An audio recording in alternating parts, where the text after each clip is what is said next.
আসসালামু আলাইকুম। স্বাগত জানাচ্ছি আন্তর্জাতিক সংবাদে। সংবাদের শুরুতেই থাকছে সংবাদ শিরোনাম। দখলদার ইসরায়েলি বাহিনী এবং ফিলিস্তিন পুরোদমে যুদ্ধ চলছে। জানিয়ে দেব হাতে থাকা সর্বশেষ আপডেট আন্তর্জাতিক সংবাদ। প্রথমে এই সংবাদ শিরোনাম। হঠাৎ ইসরায়েল হিজবুল্লাহর মধ্যে বড় সংঘাতের আশঙ্কা।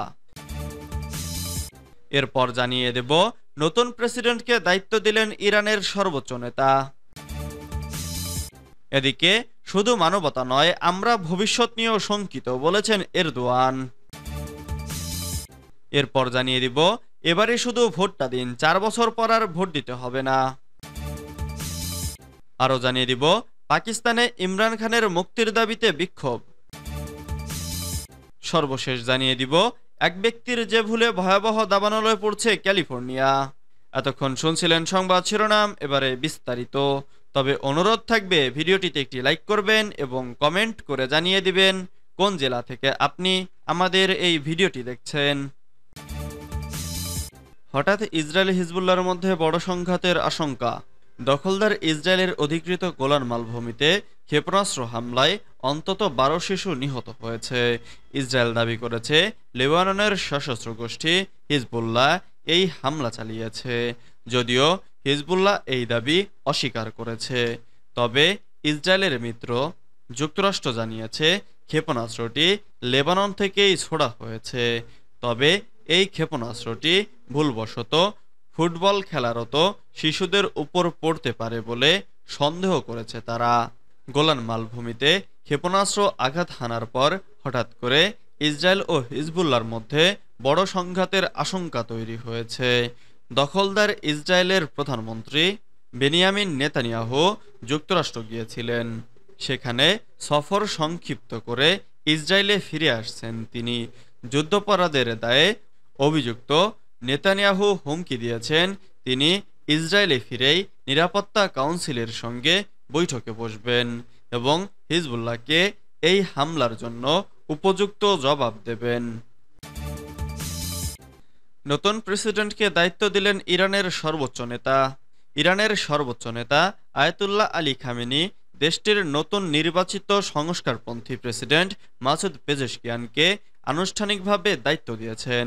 চলতি মাসের শুরুর দিকে দেশটিতে প্রেসিডেন্ট নির্বাচন অনুষ্ঠিত হয়।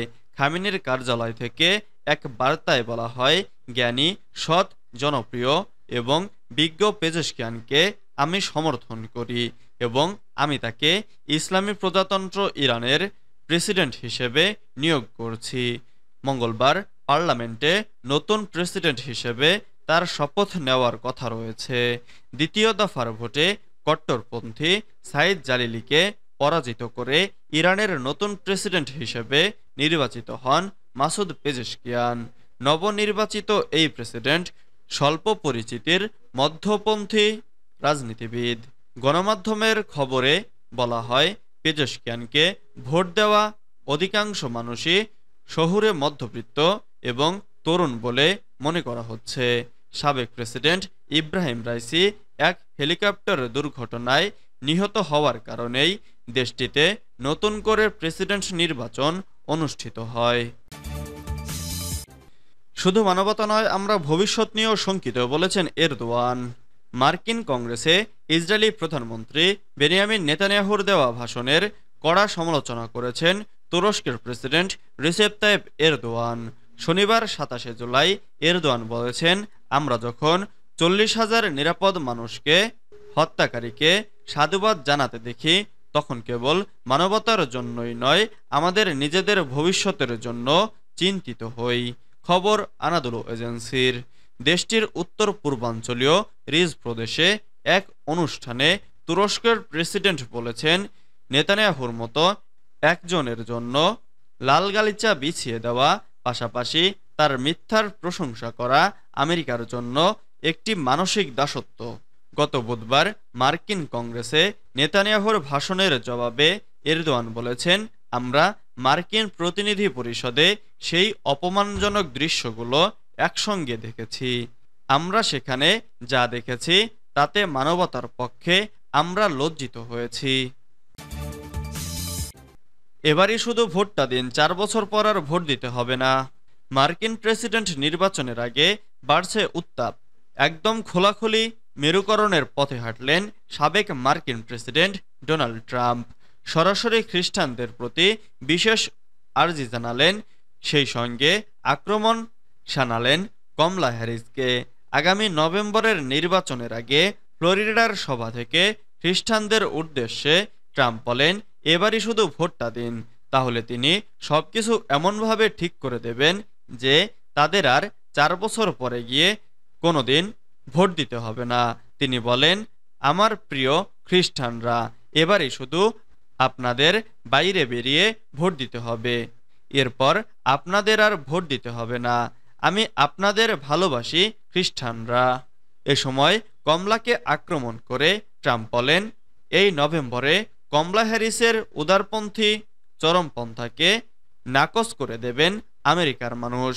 ভোটে ধরাশায়ী হয়ে যাবেন কমলা হ্যারিসরা। পাকিস্তানে ইমরান খানের মুক্তির দাবিতে বিক্ষোভ। পাকিস্তানের সাবেক প্রধানমন্ত্রী ইমরান খান ও তার স্ত্রী বুশরা বিবির মুক্তির দাবিতে মিছিল ও সমাবেশ করেছে পাকিস্তান তেহরিক-ই-ইনসাফ। শনিবার খাইবার পাখতুনখোয়ায় এই কর্মসূচি পালন করা হয়। এ সময় অন্য রাজনৈতিক বন্দীদেরও মুক্তির দাবি করা হয়। সমাবেশ থেকে পিটিআই নেতারা দ্রুত ইমরান ও তার স্ত্রী এর মুক্তির দাবি করে বলেন, তাদের বিরুদ্ধে যেসব মামলা দেওয়া হয়েছে সেগুলো মিথ্যা। প্রাদেশিক পরিষদ স্তরে অনুষ্ঠিত এই বিক্ষোভে স্থানীয় পিটিআই আইন প্রণেতা এবং নেতারা বক্তব্য দেন। জানা গেছে, পেশোয়ারে 3 প্রাদেশিক এলাকায় এ বিক্ষোভ অনুষ্ঠিত হয়। এর মধ্যে নামাকমান্দি এলাকায় প্রাদেশিক উচ্চশিক্ষামন্ত্রী মিনা খান আফ্রিদির নেতৃত্বে একটি বিক্ষোভ সমাবেশ অনুষ্ঠিত হয়। তিনি বলেন, ইমরান খান ও তার স্ত্রী বুশরা বিবি, পিটিআই এর ভাইস চেয়ারম্যান শাহ মাহমুদ কুরেশি ও অন্য নেতাদের কারাবন্দী করে রাখা অবৈধ। এক ব্যক্তির যে ভুলে ভয়াবহ দাবানলে পড়ছে ক্যালিফোর্নিয়া। ভয়াবহ দাবানলের কবলে পড়েছে যুক্তরাষ্ট্রের ক্যালিফোর্নিয়া। পুড়ে ছাই হয়ে যাচ্ছে সেখানকার ঘরবাড়ি, জমি জমা সহ সবকিছু।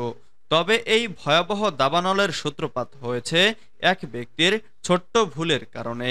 ক্যালিফোর্নিয়ার স্থানীয় কর্মকর্তারা জানিয়েছেন, চিকোর সংকীর্ণ একটি নালায় এক ব্যক্তি একটি জ্বলন্ত গাড়ি ধাক্কা দিয়ে ফেলে দেয়।